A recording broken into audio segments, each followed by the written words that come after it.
এই পৃথিবীর 4 জন বড় বড় আলেমদের মধ্যে বাছাই করা। বাংলাদেশের যে এত বড় একজন আলেম লুকাই ছিল এটা কেউ জানতাম না। তিনি বর্তমান বাইতুল মুকাররমের খতিব, তিনি হচ্ছেন আব্দুল মালিক দামাত বারকাতুহু।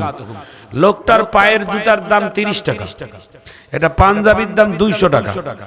তার পাঞ্জাবি এত উপরে, এত সাদামাটা একজন মানুষ হয়।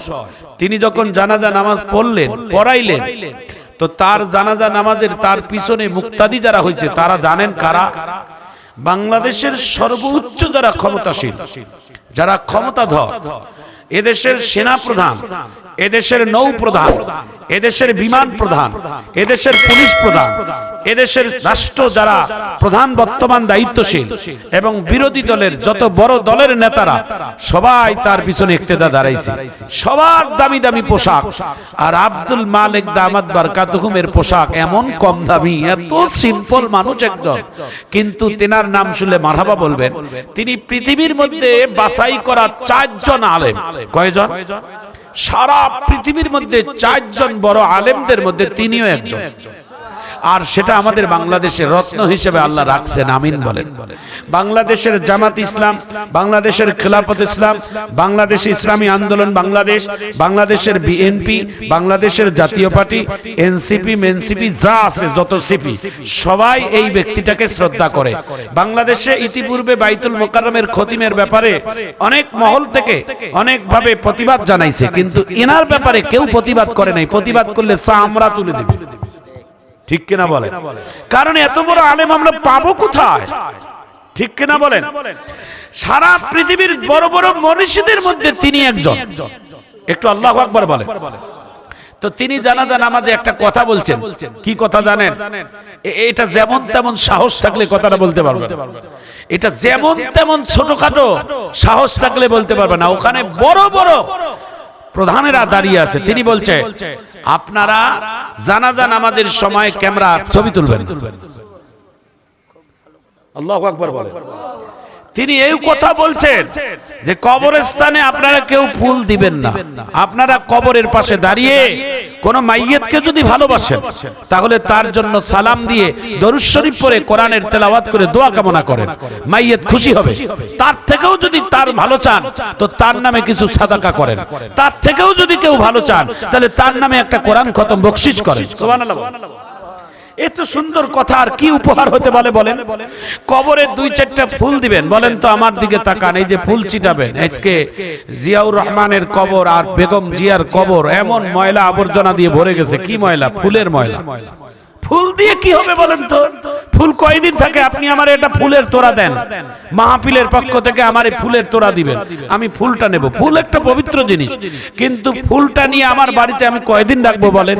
অতিরিক্ত 1 সপ্তাহ বা 7 দিন বা 10 দিন। 10 দিন কত মাহফিলের ফুল যায় বাড়িতে নিয়ে যাই রাখি, পরে যায় দেখি ডাস্টবিনে ফেলাই। ঠিক কিনা বল? তাহলে ওই ফুল তো 10 দিন, ওই ফুল তো 15 দিন, ওই ফুল তো 5 দিন। আপনি এমন একটা জিনিস দেন যাতে আজীবন আপনার মাগফিরাত থাকে, আমিন বলেন, স্মৃতি থাকে। আপনি বেগম জিয়ারে ভালোবাসেন, একটা তার নামে মসজিদে ফ্যান কিনে দেন, একটা মাইক কিনে দেন, একটা জায়নামাজ কিনে দেন, 1 খতম কোরআন দেন, 10টা কোরআন শরীফ কিনেন, একটা এতিমের ভারখান নেন, একটা মানুষ 10টা মানুষকে তৃপ্তি সহকারে খাওয়ান। কবরের পাশে দাঁড়িয়ে 3 বার সূরা ইখলাস, 1 বার সূরা ফাতিহা, 1 বার সূরা ইয়াসিন, 1 বার সূরা তাকাসুর, এগুলো পড়ে মাগফিরাত কামনা করেন। এটাই শ্রেষ্ঠ দোয়া, এটাই শ্রেষ্ঠ মাগফিরাত, এটাই শ্রেষ্ঠ কামনা। একটু চিৎকার দিয়ে জোরে বলুন ঠিক কিনা? একমত কিনা বলেন? বাংলাদেশের সকল উলামায়ে কেরামের পক্ষ থেকে একমত। এখন বলেন যে হুজুর এটা তো রাষ্ট্রীয় মর্যাদা। ভাই, রাষ্ট্রীয় মর্যাদা এক জিনিস, শরীয়তের বিধান আর এক জিনিস। জোরে বলেন ঠিক কিনা? শরীয়ত যেটা সমর্থন করেন, আপনারা বলেন, আমার দিকে তাকান, আমার প্রিয় নবীর রওজা মা কবর থেকে পৃথিবীতে আর কারো কবর দামি হতে পারে? ভাই কথা বলেন না কেন আপনারা? একটা ছোট্ট আকারে হাত উঁচু করে একটা আল্লাহু আকবার বলেন তো শোনা। জোরে বলেন আল্লাহু আকবার। এই দেন আওয়াজ নাই, আওয়াজ মাঝে মাঝে দিবেন যাতে করে মানুষগুলো কোরআনের মাহফিলে এসে বসে যায়, আমিন বলেন। মাহফিল ইন্তেজামিয়া কমিটির লোকজন কাপড় বিছায় না কেন আমি বুঝি না। কাপড়গুলো সব বিছাই দেন, সবগুলো বিছাই দেন। আমি এসেই সঙ্গে বেলা ইঙ্গিত করছি, খালি বিছাই দেন, সবগুলো বিছাই দেন। যারা আসবে সবাই বসে যাবে। একটু আমিন বলেন সবাই। হ্যাঁ হ্যাঁ, ফাঁকাগুলো তো ফেরেশতা বসবে, অসুবিধা কি? এই এই শোনা, এই ছেলেরা, এই বাবা, তোমরা একটু আসো না, শোনা, যারা দাঁড়িয়ে আসো ভিতরে আসো। এই মাহফিল ইন্তেজামিয়ার কমিটির 6 জন 7 জন ছেলে যুব সমাজ, এই বাবারা, কাপড় বিছানোর পরে দোকানপাটে যাবা, যারা দাঁড়িয়ে আছে এমনি তাদেরকে সালাম দিয়া মাহফিলে বসার জন্য দাওয়াত করবা। আমিন কর, জোরে বলেন আমিন। ভাই সবাই আল্লাহকে সন্তুষ্টির জন্য হাত উঁচু করে একটা আল্লাহু আকবার বলতে পারবেন? আমি বলবো, আপনারা বলবেন নারায়ে তাকবীর। আরো একটু ভোল্টেজ বাড়াই দেন, নারায়ে তাকবীর। আল কোরআনের আলো, নারায়ে তাকবীর। মাঝে মাঝে কথা বলিয়েন, কথা বললে মানুষ মনে করবে না জানি মাহফিল একদম ভরপুর শুরু হয়ে গেছে। আমিন কর। শরীয়তপুরি জোহরের নামাজের পরেই উঠবে, তাহলে আমাদের একটু দায়িত্ব না মাহফিলটাকে সুন্দর পরিবেশ করা। আল্লাহ যেন কবুল করেন, আমিন বলেন। প্রিয় ভাইয়েরা আমার, প্রিয় বন্ধুরা আমার, কি যেন বলছিলাম কথা বলতে বলতে?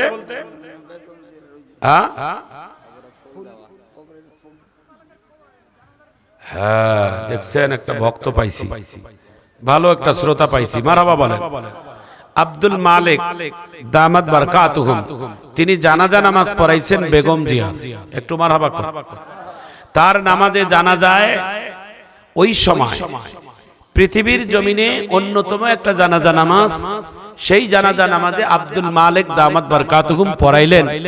আর আপনারা সবাই দোয়া করলেন কবরে আপনারা ফুল দিবেন না, মৃত্যু ব্যক্তির কবরে ফুল দেওয়া যাবে না। কথাটা বলছিলাম যে এই পৃথিবীতে সর্বশ্রেষ্ঠ মাজার যদি থাকে, তাহলে আপনার আমার নবীর মাজার থেকে, কবর থেকে আর পৃথিবীতে কারো মাজার দামি হতে পারে?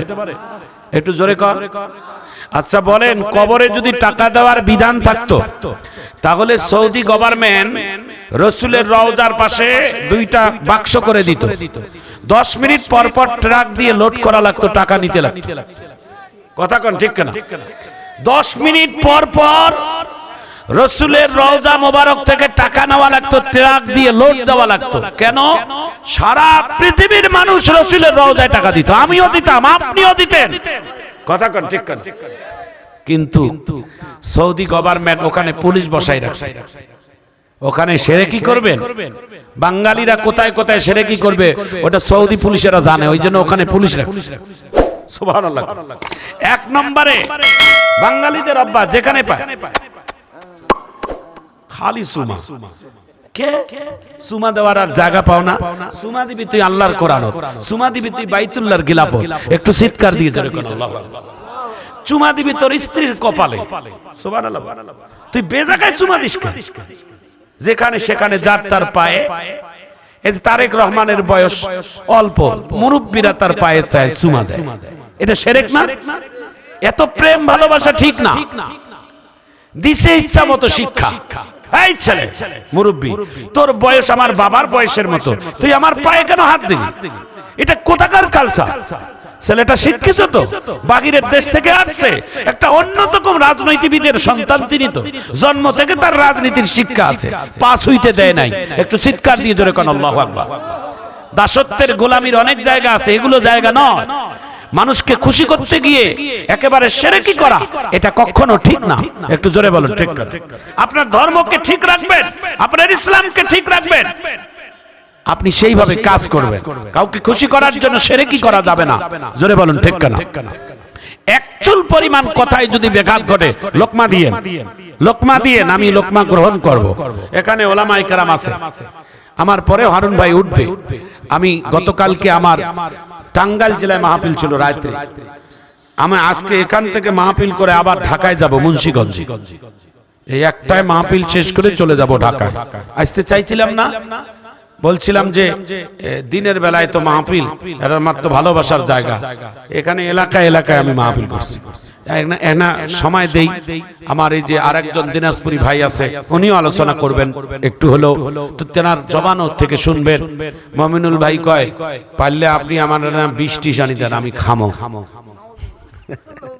এত ভালোবাসা। আমি যখন শুনছি মাহফিল শেষ করছি রাত 1টায় মনে হয়, ওখান থেকে টেলিফোন দিছি, ভাই একটু ঘুমাই, তাহলে মুন্সিগঞ্জ যাবো ঢাকা।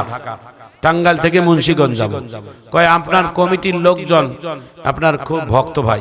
আসলে আমি জানি বিরল থানা তো আমার জীবনের একটা সিঁড়ি। হারুন ভাই, এই মানুষের একটা করে সিঁড়ি থেকে উঠানো, আমার বিরল থানা হচ্ছেন আমার উপরে ওঠার সিঁড়ি। সুবহানাল্লাহ। যে সময় আমি ভাষা জানতাম না, যে সময় ওয়াজের লাইন জানতাম না, সেই সময়ের আমি বক্তা। এখানে ঘরে ঘরে মাহফিল করছি, এই চাচারা আমার বসে শুনছে, যুবকেরা দোয়া করছে, আজকে তার উছিলায় সারা বাংলাদেশ আমাকে কবুল করছে। আমিন। একটু জোরে কর। এবং ইজ্জতের সহিত আমরা যাই। এই যে দিনাজপুরের যতগুলো বক্তা আছে, আমাদের একটা সংগঠন আছে, সম্মিলিত ওয়াইদিন পরিষদ। এখানে সুন্নি, এখানে আলিয়া, এখানে কওমি, এখানে আহলে হাদিস, এখানে হানাফি, সব তরিকাপন্থী বক্তারা আমরা এক জায়গায় করছি। আমরা বলছি যারা যেই পন্থী হন না কেন, আমরা মাঠে ময়দানে কোরআনের কথা বলবো। আমাদের দল এখন একটা। কথা বলে ঠিক কেন? এগুলো সবাই আমাদের একটা দল। এত পরিচ্ছন্ন আলোচনা করে। আপনারা দোয়া করেন। আমি কমিটিদেরকে বলছি মাহফিলের সিজন যাক, সিজন যখন শেষ তখন আমরা এক ট্রাক বক্তা আসবো এখানে ইনশাআল্লাহ। কয় ট্রাক? তারও বেশি এসে আপনাদের মাহফিলে করব। কোনো মাইকিং নাই, এলাকায় খালি মসজিদে বলে দেব, বক্তা শ্রোতার থেকে বক্তায় বেশি পাবে। সুবহানাল্লাহ। আমরা প্রতি বছর এই মাহফিল 2-3টা করি দিনাজপুর শহরে। কি করি জানেন? 60-70 জন বক্তাকে আমরা আগাম বলে দেই যে এই বিষয়ের উপর আলোচনা করব 10 মিনিট করে। মানুষ যে তৃপ্তি পায়, বলে হুজুর এত সুন্দর মাহফিল তো কোনোদিন শুনি নাই। এক একটা বিষয়ের উপর এক একজনকে আগাম বলে দেই, উনি ওই বিষয়ের উপর আলোচনা করে। এরকম একটা মাহফিল আমরা এই বিরল থানায় দেব ইনশাআল্লাহ। বলেন আপনারা সমর্থন আছেন তো? যখন ফ্রি সময় তখন আসবো, আমরাই খাওয়াবো আপনাদেরকে, চিন্তা করি না। আমাদেরকে খাওয়া চিন্তা করা লাগবে না, আমরাই খাওয়া নিয়ে আসবো ইনশাআল্লাহ। বলেন আল্লাহ যেন কবুল করেন, আমিন বলেন। আমি বলছিলাম, আমি বলবো যে এই কথাটা শোনেন, যে আল্লাহর নবীর রওজায় যদি টাকা দেওয়ার বিধান থাকতো, তাহলে মানুষ হাজার হাজার কোটি কোটি টাকা তারা ওখানে রিয়াল জমা দিত, স্বর্ণ মজুদ করত, কিন্তু ওখানে নাই। পৃথিবীতে মাজারে কবরে যদি ফুল দেওয়ার সিস্টেম থাকতো, আল্লাহর নবীর কবরে ফুলের তোড়া থাকতো, ফুলের ভরা থাকতো, কিন্তু ওখানে ফুল দেওয়ার বিধান নাই। আল্লাহর রাসূলের রওজায় যদি ফুল দেওয়ার বিধান না থাকে, আপনি কে ভাই? কথা বলেন ঠিক? আপনি আমি কি তার থেকে বড়? এইটুকু সেন্স আপনার ভিতরে কাজ করে না? ওলামায়ে কেরামকে বুক ফেরে কে আপনাকে বুঝাবে? আমরা যে বলছি যে মানুষের কবরে ফুল দিলে সওয়াবের জায়গায় গুনাহ হয়, কথা বলেন ঠিক কেন? এটা বলে আসতেছি আপনাদেরকে, ফুল দিবেন না। মৃত্যু ব্যক্তির জন্য সব থেকে শান্তির জন্য, তার যদি ভালোই চান তাহলে তার কবরের পাশে দাঁড়িয়ে কোরআনের তেলাওয়াত করেন, দরুদ শরীফ পড়েন,